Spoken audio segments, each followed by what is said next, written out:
Sale of goods and 1930 ഗുഡ്സിന്റെ സെയിലുമായി ബന്ധപ്പെട്ട ഒരുപാട് പ്രൊവിഷൻസ് ആണ് കവർ ചെയ്യുന്നത്.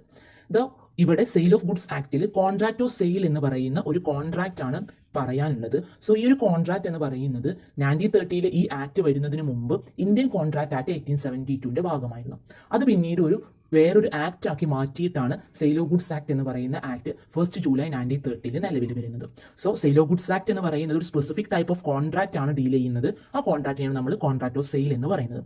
ഇവിടെ കോൺട്രാക്ട് ഓഫ് സെയിൽ എന്ന് പറയുമ്പോൾ കവർ ചെയ്യുന്നത് മൂവബിൾ പ്രോപ്പർട്ടീസ് ആണ്. ഇമ്മൂവബിൾ പ്രോപ്പർട്ടീസ് കവർ ചെയ്യപ്പെടുന്നില്ല എന്ന് കൂടി ശ്രദ്ധിക്കണം. സോ സെയിൽ ഓഫ് ഗുഡ്സ് ആക്ടിൽ കോൺട്രാക്ട് ഓഫ് സെയിൽ ആണെന്ന് പറഞ്ഞു. സോ എന്താണ് contract of sale? Sale of goods act 1930 section 4 contract of സെയിലിനെ കുറിച്ച് പറയുന്നത്. അവിടെ പറയുന്ന ഡെഫിനിഷൻ ഇതാണ്: it's a contract whereby a seller transfers or agrees to transfer the property in goods to the buyer for a price. So contract of സെയിലിൽ seller ഒരു ഗുഡ്സിന്റെ അല്ലെങ്കിൽ പ്രോപ്പർട്ടിന്റെ ഓണർഷിപ്പ് ബയ്യർക്ക് ട്രാൻസ്ഫർ ചെയ്യുകയോ അല്ലെങ്കിൽ ട്രാൻസ്ഫർ ചെയ്യാമെന്ന് അഗ്രി ചെയ്യുകയോ ആണുള്ളത്. ഇവിടെ ആ ട്രാൻസ്ഫറിന് ഒരു പ്രൈസും ചാർജ് ചെയ്യുന്നുണ്ടാവും. സോ കോൺട്രാക്ട് ഓഫ് സെയിലിൽ സെല്ലർ സാധനം ബയ്യർക്ക് വിൽക്കുന്നുണ്ടാവും. വിൽക്കുക എന്നുള്ളത് മാത്രമല്ല, അവിടെ അഗ്രി ടു സെല്ലും വരാം. സോ കോൺട്രാക്ട് ഓഫ് സെയിലിൽ 2 കോമ്പണൻസ് ആണ് മെയിൻ ആയിട്ട് വരുന്നത്. ഒന്ന് സെയിലും ഒന്ന് അഗ്രിമെന്റ് ടു സെയിലും. ഓക്കെ, അപ്പോൾ ഈ സെയിലിന് അല്ലെങ്കിൽ ഈ ഒരു ട്രാൻസ്ഫർ എന്ന് പറയുന്നത് ഓണർഷിപ്പ് ആണ് ട്രാൻസ്ഫർ ചെയ്യപ്പെടുന്നത്. ആ ഒരു ഗുഡ്സിൻ സെല്ലർ ബയർക്ക് ട്രാൻസ്ഫർ ചെയ്യുന്നതോടുകൂടെ അതിന്റെ ഓണർ പിന്നീട് ആ ബയ്യർ ആയിട്ട് മാറും. സോ ഓണർഷിപ്പ് ആണ് ഇവിടെ പ്രോപ്പർട്ടി ഇൻ ഗുഡ്സ് എന്നുള്ള ഒരു ടേം കൊണ്ട് ഉദ്ദേശിക്കുന്നത്. ഇനി കോൺട്രാക്ട് ഓഫ് സെയിലിലെ എസെൻഷ്യൽസ്. ബേസിക്കലി 2 പാർട്ടീസ് ആണ് കോൺട്രാക്ട് ഓഫ് സെയിൽ ഉണ്ടാവാറുള്ളത്, ഒരു സെല്ലറും ബയ്യറും. സെല്ലറിന്റെ കയ്യിലുള്ള ഗുഡ്സ് അല്ലെങ്കിൽ പ്രോപ്പർട്ടി ബയ്യർക്ക് ട്രാൻസ്ഫർ ചെയ്യും. Then transfer or agreement to transfer the ownership of goods. ഇവിടെ നമ്മൾ ട്രാൻസ്ഫർ ചെയ്യും അല്ലെങ്കിൽ ട്രാൻസ്ഫർ ചെയ്യാനുള്ള അഗ്രിമെന്റ് എന്ന് പറയുമ്പോൾ എന്താണ് ട്രാൻസ്ഫർ ചെയ്യുന്നത്? ആ ട്രാൻസ്ഫർ ചെയ്യുന്ന പ്രോപ്പർട്ടിന്റെ ഓണർഷിപ്പ് അല്ലെങ്കിൽ പ്രോപ്പർട്ടി ഇൻ ഗുഡ്സ് എന്ന് പറയാം. Then the subject matter of the contract must necessarily be movable goods. നേരത്തെ ഞാൻ പറഞ്ഞു കോൺട്രാക്ട് ഓഫ് സെയിൽ എന്ന് പറയുന്നത് മൂവബിൾ ഗുഡ്സുമായി ബന്ധപ്പെട്ടുള്ളതാണ്. Immovable goods contract of sale cover ചെയ്യുന്നില്ല. Then price is a consideration of the contract of sale. നമുക്കറിയാം ഒരു കോൺട്രാക്റ്റിന്റെ ഒരു എലമെന്റ് ആണ് കൺസിഡറേഷൻ. സോ കോൺട്രാക്ട് ഓഫ് സെയിലിലെ കൺസിഡറേഷൻ എന്ന് പറയുന്നത് ആ പ്രോപ്പർട്ടിന്റെ പ്രൈസ് ആയിരിക്കും. Then it may be either expressed or implied. 2 തരത്തിലും കോൺട്രാക്ട് ഓഫ് സെയിൽ ഫോം ചെയ്യാം. അതുപോലെ തന്നെ മറ്റുള്ള തരത്തിൽ, ദാറ്റ് മീൻസ് ഇന്ത്യൻ കോൺട്രാക്റ്റിൽ നമ്മൾ ഒരു കോൺട്രാക്റ്റിന് എന്തെല്ലാം എലമെന്റ്സ് വേണമെന്ന് പറഞ്ഞോ ആ എലമെന്റ്സ് ഒക്കെ കോൺട്രാക്ട് ഓഫ് സെയിലിനും ഉണ്ടായിരിക്കണം. ഇത്രയാണ് elements of contract of sale. Then subject matter of the contract of sale.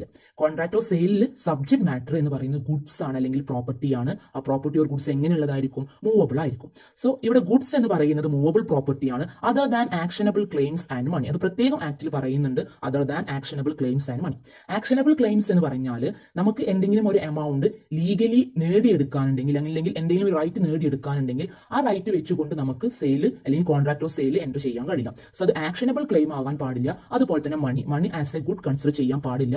So actionable ക്ലെയിംസും മണിയും അല്ലാത്ത മറ്റെന്ത് ഗുഡ്സും അല്ലെങ്കിൽ മറ്റെന്ത് മൂവബിൾ പ്രോപ്പർട്ടീസിന്റെയും ട്രാൻസ്ഫർ ആണ് അല്ലെങ്കിൽ അതാണ് കോൺട്രാക്ട് ഓഫ് സെയിലിന്റെ ഭാഗമായിട്ട് നമ്മൾ ഗുഡ്സ് എന്നുള്ളത് കൊണ്ട് ഉദ്ദേശിക്കുന്നത്. സോ ഗുഡ്സ് എന്ന് പറഞ്ഞാൽ സ്റ്റോക്കും ഷെയറും ട്രേഡ് മാർക്സും പാറ്റൻസ് കോപ്പിറൈറ്റ് ഗുഡ് വിൽ ഇതൊക്കെ ആവാം. പക്ഷേ ആക്ഷനബിൾ ക്ലെയിംസോ മണിയോ ആകാൻ പാടില്ല. ദെൻ നമ്മൾ പറഞ്ഞു ഗുഡ്സ് ആണല്ലോ സബ്ജക്ട് മാറ്റർ. ഈ ഗുഡ്സിനെ നമുക്ക് മെയിൻ 3 ക്ലാസിഫൈ ചെയ്യാം: existing goods, future goods and contingent goods.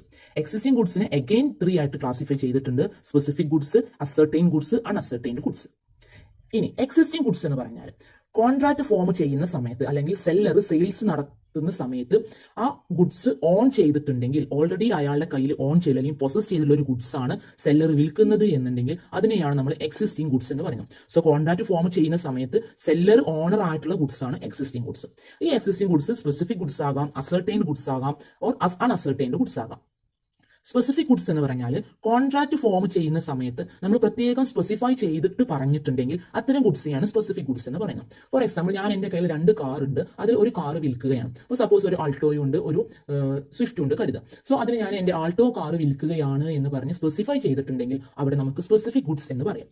ഇനി ascertained goods identified by the party subsequent to the information of contract of sale. അതായത് കോൺട്രാക്റ്റിൽ എൻറ്റർ ചെയ്യുന്നതിന് മുമ്പേ ഗുഡ്സിനെ കുറിച്ച് സ്പെസിഫൈ ചെയ്തിട്ടുണ്ടാകില്ല, പക്ഷേ കോൺട്രാക്ട് ഓഫ് സെയിലിലെ ഇൻഫോർമേഷന്റെ ബേസിൽ നമുക്ക് ഗുഡ്സ് ഐഡന്റിഫൈ ചെയ്യാൻ കഴിയും. അത്തരത്തിലുള്ള ഗുഡ്സിനെ നമ്മൾ അസർട്ടൈൻഡ് ഗുഡ്സ് എന്ന് പറയുന്നത്. ദെൻ അൺഅസർട്ടൈൻഡ് ഗുഡ്സിന് പ്രത്യേകം ഐഡന്റിഫൈ ചെയ്യാതെയാണ് കോൺട്രാക്ട് ഫോം ചെയ്യുന്നത് എന്നുണ്ടെങ്കിൽ അതാണ് അൺഅസർട്ടൈൻഡ് ഗുഡ്സ്. ഒരു എക്സാമ്പിൾ പറയുകയാണെന്നുണ്ടെങ്കിൽ ഒരു റൈസ് ഡീലർ അയാൾക്ക് ഒരു 100 ബാഗ്സ് ഓഫ് റൈസിനുള്ള ഓർഡർ കിട്ടി.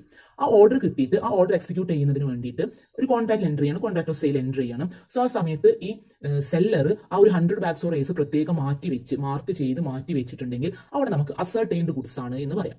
അതേസമയം ഏതെങ്കിലും ഒരു 100 ബാഗ്സ് ആണ് അത് ഡെലിവറി ചെയ്യുന്നത് എന്നുണ്ടെങ്കിൽ അവിടെ പ്രത്യേകം ഐഡന്റിഫൈ ചെയ്യുകയോ മാർക്ക് ചെയ്യുകയോ ചെയ്തിട്ടുണ്ടാവില്ല. അത്തരം കേസ് നമുക്കത് അൺഅസർട്ടൈൻഡ് ഗുഡ്സ് ആണ് എന്ന് പറയാം. ഇനി ഫ്യൂച്ചർ ഗുഡ്സ്, കോൺട്രാക്ട് ഓഫ് സെയിൽസിൽ ഫ്യൂച്ചർ ഗുഡ്സ് ഭാഗമാകുന്നത് അഗ്രിമെന്റ് ടു സെല്ലിലാണ്. അതായത് നമ്മൾ ഒരു ഫ്യൂച്ചർ ഡേറ്റിൽ അക്വയർ ചെയ്യാൻ പോകുന്ന അല്ലെങ്കിൽ മാനുഫാക്ചർ ചെയ്യാൻ പോകുന്ന ഗുഡ്സ് ആണ് കോൺട്രാക്ട് ഓഫ് സെയിലിന്റെ ഭാഗം എന്നുണ്ടെങ്കിൽ ആ ഗുഡ്സിന് നമുക്ക് ഫ്യൂച്ചർ ഗുഡ്സ് എന്ന് പറയാം. ഫോർ എക്സാമ്പിൾ, ഒരു ഫാർമറും ഒരു മെർച്ചന്റും തമ്മിൽ കോൺട്രാക്ട് എൻഡ് ചെയ്യുകയാണെന്നുണ്ടെങ്കിൽ അവിടെ ഫാർമർ ഒരു സ്പെസിഫിക് ക്രോപ്പ് ഇന്ന ഡേറ്റിൽ കൊടുക്കാം എന്ന് പറയാം. അപ്പോൾ അവിടെ കൊടുക്കാം എന്ന് പറയുന്നുണ്ടെങ്കിലും ആക്ച്വലി അയാളുടെ കയ്യിൽ ആ ഗുഡ്സ് ഉണ്ടാവുന്നില്ല. ഒരു സ്പെസിഫിക് ടൈം കഴിഞ്ഞിട്ട് അയാളുടെ വിളയെടുപ്പിന് ശേഷമുള്ളൂ അയാൾക്ക് ഒരു ഗുഡ്സ് അയാളുടെ കയ്യിലേക്ക് വരുന്നുണ്ടാവും. അപ്പോൾ അവിടെ നമുക്ക് എന്ത് പറയാം, ഒരു ഫ്യൂച്ചർ ഡേറ്റിൽ മാനുഫാക്ചർ ചെയ്യാൻ പോകുന്ന അല്ലെങ്കിൽ അക്വയർ ചെയ്യാൻ പോകുന്ന ഒരു ഗുഡ്സുമായി ബന്ധപ്പെട്ടിട്ടാണ് കോൺട്രാക്ട് ഓഫ് സെയിൽ ഫോം ചെയ്യുന്നുണ്ടാവുക. അത്തരം ഗുഡ്സിനെയാണ് നമ്മൾ ഫ്യൂച്ചർ ഗുഡ്സ് എന്ന് പറയുന്നത്. മറ്റൊരു കാറ്റഗറിയാണ് കണ്ടിൻജന്റ് ഗുഡ്സ്. കണ്ടിൻജന്റ് ഗുഡ്സ് എന്ന് പറയുന്നത് ഒരു പ്രോപ്പർട്ടിന്റെ അക്വിസിഷൻ ഒരു കണ്ടിൻജന്റ് ഇവന്റുമായി ബന്ധപ്പെട്ടിട്ടുള്ളതാണ് എന്നുണ്ടെങ്കിൽ അത്തരം കേസ് നമുക്ക് കണ്ടിൻജന്റ് ഗുഡ്സ് ആണ് എന്ന് പറയാം. ഫോർ എക്സാമ്പിൾ, എന്തെങ്കിലും കേസിലോ കാര്യങ്ങളോ ഉള്ള ഒരു പ്രോപ്പർട്ടിയാണ്, ആ കേസിന്റെ വിധി വന്നാലുള്ളൂ നമുക്ക് നമ്മുടെ പ്രോപ്പർട്ടിയാണ് അല്ലെങ്കിൽ നമ്മുടെ ഓണർഷിപ്പിലുള്ളൂ എന്നായി വരുന്നുള്ളൂ. സോ അത്തരം കേസിൽ ആ കേസ് എന്ന് പറയുന്ന ഒരു കണ്ടിൻജന്റ് ഇവന്റ് ആണ്. ആ കണ്ടിൻജന്റ് ഇവന്റുമായി ബന്ധപ്പെട്ടിട്ടാണ് നമുക്ക് അതിന്റെ ഓണർഷിപ്പ് കിട്ടുന്നത്. അത്തരം ഗുഡ്സ് കോൺട്രാക്ട് ഓഫ് സെയിലിന്റെ ഭാഗമാകുന്നുണ്ട്. ആ ഗുഡ്സിനെയാണ് നമ്മൾ കണ്ടിൻജന്റ് ഗുഡ്സ് എന്ന് പറയുന്നത്. അപ്പോൾ ഇങ്ങനെയാണ് ക്ലാസിഫിക്കേഷൻ ഓഫ് ഗുഡ്സ് പറയുന്നത്. സോ കോൺട്രാക്ട് ഓഫ് സെയിലിന്റെ സബ്ജക്ട് മാറ്റർ ആണ് മൂവബിൾ പ്രോപ്പർട്ടി അല്ലെങ്കിൽ ഗുഡ്സ്. ഈ ഗുഡ്സിനെ ഡിഫറെന്റ് കാറ്റഗറൈസ് ചെയ്തിട്ടുണ്ട്. അതാണ് ഇപ്പോൾ നമ്മൾ ഡിസ്കസ് ചെയ്യുന്നത്. അടുത്തത് sale and agreement to sale. Contract to സെയിലിൽ 2 എലമെന്റ്സ് ആണ് സെയിലും അഗ്രിമെന്റ് ടു സെയിലും. ഒന്നുകിൽ ആ പ്രോപ്പർട്ടി അല്ലെങ്കിൽ ഗുഡ്സ് ഇമ്മീഡിയറ്റ് ആയിട്ട് ട്രാൻസ്ഫർ ചെയ്യാം, അല്ലെങ്കിൽ ഒരു ഫ്യൂച്ചർ ഡേറ്റിൽ ട്രാൻസ്ഫർ ചെയ്യാം എന്ന് അഗ്രിമെന്റിൽ എൻട്രി ചെയ്യാം. അങ്ങനെ കോൺട്രാക്ട് എൻട്രി ചെയ്തിട്ട് ആ പ്രോപ്പർട്ടി ഇമ്മീഡിയറ്റ് ആയിട്ട് ട്രാൻസ്ഫർ ചെയ്യുകയാണ് എന്നുണ്ടെങ്കിൽ നമ്മൾ അതിനെ സെയിൽ എന്നും, ഫ്യൂച്ചർ ഡേറ്റിൽ ഡെലിവറി ചെയ്യാമെന്ന് അഗ്രിമെന്റ് എൻട്രി ചെയ്യാണ് എന്നുണ്ടെങ്കിൽ നമ്മൾ അതിനെ അഗ്രിമെന്റ് ടു സെയിൽ എന്നുമാണ് പറയാം. സോ ബോത്ത് സെയിലും അഗ്രിമെന്റ് ടു സെയിലും കോൺട്രാക്ട് ടു സെയിലിന്റെ ഭാഗമാണ്. പക്ഷേ സെയിലും അഗ്രിമെന്റ് ടു സെയിലും തമ്മിൽ ഒരുപാട് വ്യത്യാസങ്ങളുണ്ട്. അതാണ് അടുത്തത് പറയുന്നത്.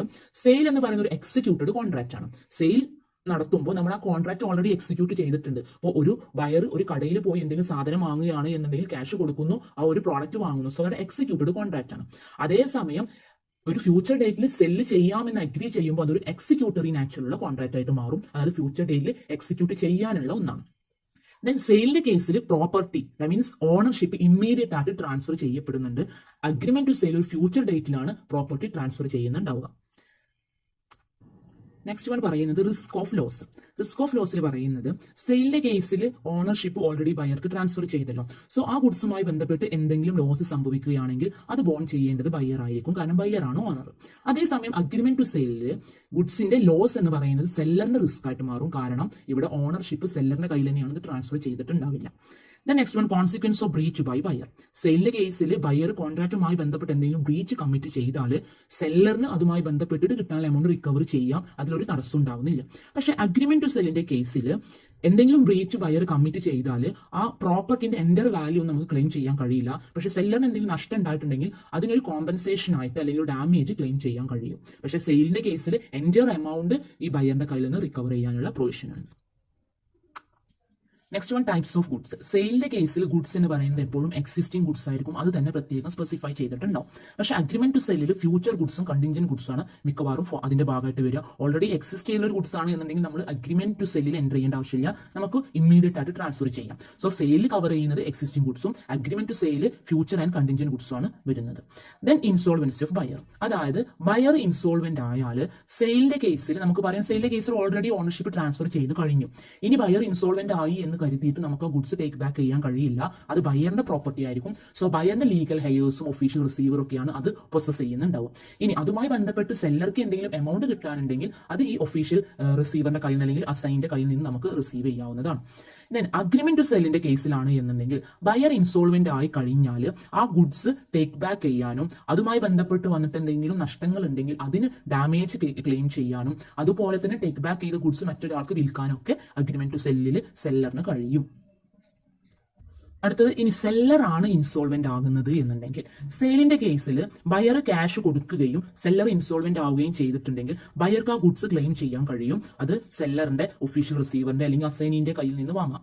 പക്ഷെ അഗ്രിമെന്റ് ടു സെല്ലിൽ സെല്ലർ ഇൻസോൾവെന്റ് ആയി കഴിഞ്ഞാൽ ബയർ കൊടുത്ത എമൗണ്ടും അതിനൊരു ചാർജും ഈടാക്കിയിട്ട് റിക്കവർ ചെയ്യാൻ കഴിയുള്ളൂ. ഒരിക്കലും ആ ഗുഡ്സ് വേണമെന്ന് ക്ലെയിം ചെയ്യാൻ കഴിയില്ല.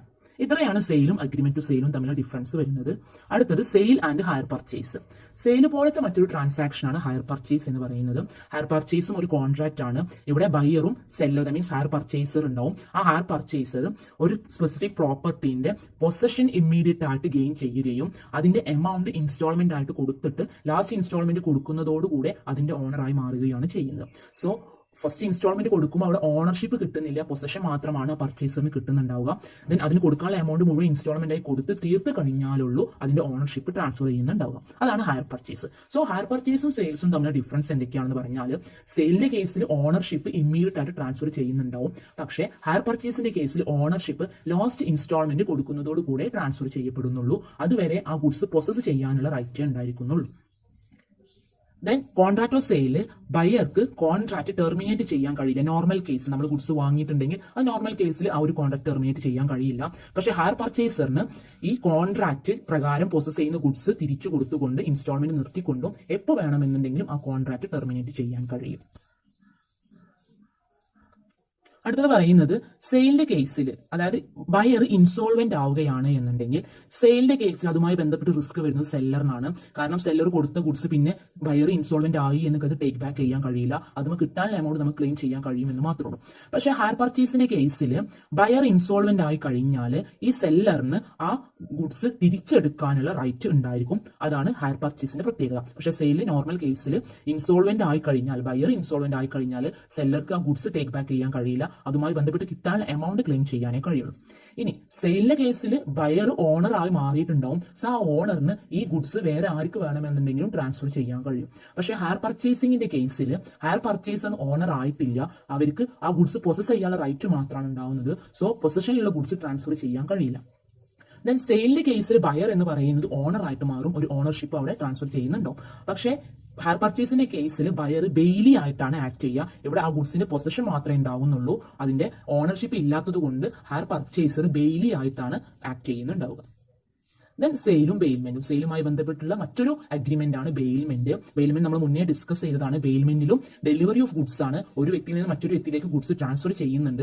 പക്ഷെ ഒരു സ്പെസിഫിക് പർപ്പസിന് വേണ്ടിയിട്ടാണ്, അല്ലെങ്കിൽ ഒരു സ്പെസിഫിക് പീരിയഡിലേക്ക് വേണ്ടിയിട്ടായിരിക്കും. സോ ആ ഒരു പർപ്പസ് അല്ലെങ്കിൽ ആ പീരിയഡ് അറ്റൈൻ ചെയ്ത് കഴിഞ്ഞാൽ പിന്നെ ആ ഗുഡ്സ് തിരിച്ചു കൊടുക്കുകയും ചെയ്യും. അതാണ് ബെയിൽമെന്റ്. മിക്കവാറും എന്തെങ്കിലും വാല്യൂ അഡീഷൻസിനോ അല്ലെങ്കിൽ ആ ഒരു പ്രോപ്പർട്ടി യൂസ് ചെയ്യാനൊക്കെ വേണ്ടിയിട്ടാണ് ബെയിൽമെന്റ് പ്രകാരം ഗുഡ്സ് ട്രാൻസ്ഫർ ചെയ്യപ്പെടാറുള്ളത്. അവിടെ ഓണർഷിപ്പ് ഒരിക്കലും ട്രാൻസ്ഫർ ചെയ്യുന്നില്ല. ദെൻ സെയിലിന്റെ കേസിലാണ് നമ്മൾ ഓണർഷിപ്പ് ട്രാൻസ്ഫർ ചെയ്യുന്നുണ്ട്. അവിടെ പൊസിഷൻ മാത്രമല്ല ഓണർഷിപ്പും കിട്ടുന്നുണ്ട്. പക്ഷേ ബെയിലറിന്റെ കേസിൽ പൊസിഷൻ മാത്രമാണ് കിട്ടുന്നുണ്ടാവുക. അതാണ് സെയിലും ബെയിൽമെന്റും തമ്മിലുള്ള റിലേഷൻ. ഇനി സെയിലും മോർട്ട്ഗേജും. മോർട്ട്ഗേജ് എന്ന് പറഞ്ഞാൽ നമ്മുടെ എന്തെങ്കിലും പ്രോപ്പർട്ടിമേ നമുക്ക് ഫണ്ട് ലോണൊക്കെ എടുക്കുന്നതിന് വേണ്ടിയിട്ടൊക്കെ നമ്മൾ ചാർജ് ചെയ്യപ്പെടാറുണ്ട്. അപ്പോൾ നമ്മുടെ വീടും സ്ഥലവും ഒക്കെ പണയം വെച്ചിട്ട് നമ്മൾ എമൗണ്ട് ബോറോ ചെയ്യും. അവിടെ നമ്മൾ ലോൺ എടുക്കുമ്പോൾ ആ ലോണിന്റെ റീപേയ്മെന്റ് സെക്യൂർ ചെയ്യുന്നതിന് വേണ്ടിയിട്ടാണ് ബാങ്ക്സും ഫിനാൻഷ്യൽ ഇൻസ്റ്റിറ്റ്യൂഷൻസും നമ്മുടെ ഒരു പ്രോപ്പർട്ടിന്റെ ഓണർഷിപ്പ് അല്ല പൊസഷൻ ക്ലെയിം ചെയ്യുന്നത്. സോ നമ്മൾ പണയം വെക്കുന്നതോടുകൂടെ നമ്മുടെ ആ ഒരു പ്രോപ്പർട്ടിമുള്ള ഒരു ചാർജ് ചെയ്യാണ് ചെയ്യുന്നത്. അതാണ് മോർട്ട്ഗേജ് എന്ന് പറയുന്നത്. So it is a transfer of an interest in specific immovable property for the purpose of securing the payment of money advanced or to be advanced by way of loan and existing or future debt or performance of an engagement which may give rise to a pecuniary liability. So നമുക്ക് കിട്ടുന്ന എമൗണ്ടിന് advance ചെയ്ത amount അല്ലെങ്കിൽ ലോണിന്റെ repayment secure ചെയ്യുന്നതിന് വേണ്ടിയിട്ട് നമ്മുടെ പ്രോപ്പർട്ടിമേ ചെയ്യപ്പെടുന്ന അല്ലെങ്കിൽ ആ പ്രോപ്പർട്ടിന്റെ ട്രാൻസ്ഫർ ഒരു അതിന്റെ പൊസിഷൻ മാത്രമാണ് മോർട്ട്ഗേജിൽ ട്രാൻസ്ഫർ ചെയ്യപ്പെടുന്നത്. സോ സെയിലിന്റെ നിന്ന് മോർട്ട്ഗേജിന്റെ ഡിഫറൻസ് മനസ്സിലായിട്ടുണ്ടാവും. മോർട്ട്ഗേജിന്റെ കേസിൽ ഈ ഗുഡ്സ് ട്രാൻസ്ഫർ ചെയ്യുന്ന ആ ഇമ്മൂവബിൾ പ്രോപ്പർട്ടിയുമായി ബന്ധപ്പെട്ട ഇൻട്രസ്റ്റ് ട്രാൻസ്ഫർ ചെയ്യുന്ന വ്യക്തിയെ നമ്മൾ മോർട്ട്ഗേജർ എന്നും ആർക്കാണോ അത് ട്രാൻസ്ഫർ ചെയ്യുന്നത് അവരെ മോർട്ട്ഗേജി എന്നുമാണ് പറയുന്നത്. ഇനി ഇവിടെ ഒരു ലോൺ അല്ലെങ്കിൽ അഡ്വാൻസ് മണി ഉണ്ടായിരിക്കും എന്ന് പറഞ്ഞല്ലോ, ആ മണിയെ നമ്മൾ മോർട്ട്ഗേജ് മണി എന്നും ആ ഒരു അഗ്രിമെന്റ് നമ്മൾ മോർട്ട്ഗേജ് ഡീഡും എന്നാണ് വിളിക്കുന്നത്. സോ മോർട്ട്ഗേജ് പ്രകാരം പൊസഷനാണ് ട്രാൻസ്ഫർ ചെയ്യപ്പെടുന്നത്. സെയിലിന്റെ പോലെ ഓണർഷിപ്പ് ട്രാൻസ്ഫർ ചെയ്യപ്പെടുന്നില്ല.